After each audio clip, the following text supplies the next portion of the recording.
Dialogue 17, The Door in Heaven. The earth was covered in trenches, crisscrossing here and there in a maze-like fashion, a labyrinth of unending war. Within the trenches they fought, countless their numbers, in every part of the world. There were those in gray and those in green, their uniforms torn, and their banners tattered and scattered across the planetary field of conflict.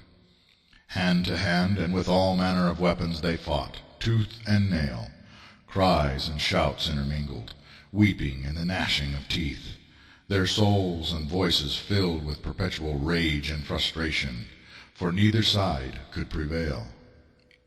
Skirmishes won, sorties failed, men died and rose anew to fight on and on. I fought myself in those trenches, long and hard, their courses filled with muck and blood, mud and vileness. The entire earth was in ruins from the intensity of the fighting, which seemed to continue forever. Exhausted, weary, feeling the futility of it all, I slumped to the ground, my weapon falling across my lap, and looked to a distant height, a single undespoiled ridgeline. Thereupon grew trees and grass untainted by the ghastly scenes all around it, and it was there that I saw them appear, all in white, as if a choir of singers from the church of my youth. Each seemed to look my way, though at a distance I saw pity and comfort in their round and tranquil faces. Just then, from somewhere and everywhere, I heard a trumpet, a long and solitary note, resound across the fields, quickly followed by another, and then a cacophony of several.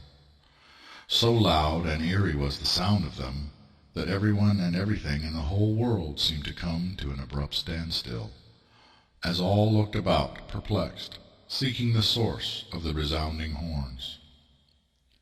The singers began to sing then, a distant and mournful chorus, which became within moments a triumphal and soaring melody, majestic in its grandiosity. Those who were gathered there seemed to ignore the singing, and were about to return to their fighting, when abruptly a great wind blew across the battlefield, stirring up the dust and ashes of the ages. Instinctively my eyes and my heart were drawn away from the singers to the sky above, and opposite where the angels stood in their song. And there in the sky above all the warring parties stood an open door of radiant passage, as if hung from nothing and set into the air itself, though there was a corridor of light beyond the entryway.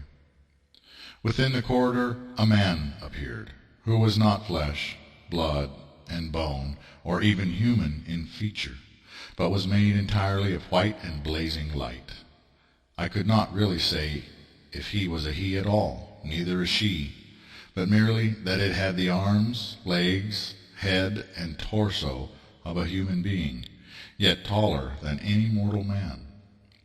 There he or it stood, his head moving from right to left, as if surveying all that lay below in a long and steady glance, as others crowded into the corridor behind him, and seemed to be trying to look past him at the earth and the people below.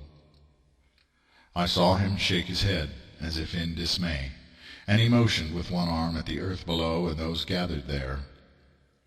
Not a soldier moved, not a warrior lifted or fired a weapon, but all fell down wherever they stood, in terror and awe, some begging forgiveness and others praising God.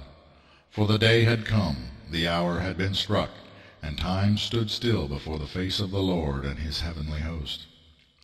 It was then that I awoke, and though years have passed, the dream remains engraved into my memory, as sure as if it had happened, and as if it had been seen only yesterday. Its meaning I shall not decipher for you, and what occurred next remains to be seen. But the war has been going on from times immemorial, and still it is waged every moment of every day. Amen and amen.